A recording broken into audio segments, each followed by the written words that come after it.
So ayan mga ka-chicks, no? Ayan, makikita nyo naman ang ating sapa. So lalagyan natin yan ng azola. So meron tayong azola dito ang dala. So lalagyan natin to. I-check natin kung okay siya. Ayan. Tingnan natin kung mabuhay sa natural lang.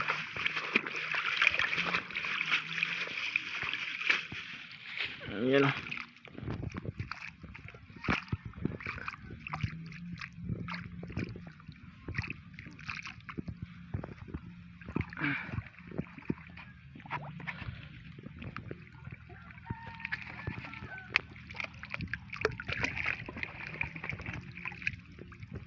So dahil maputik, anuhin na natin sa kawayan. Yan. Tingnan natin after 1 week kung kakapal pa. Kung kakapal bang ating azola, i-update ko kayo. So dahil may nilagay ako dito nung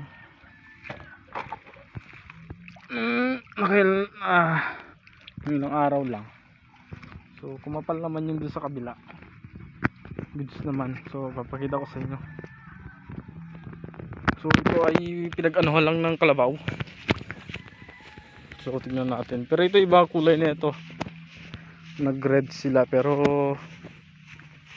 natataba naman yung kanilang roots. Tingnan nyo yung kulay. So ayan. Bakit ganyan ang kulay? Pero kung titignan natin ang ugat, ayun, napakalusog naman.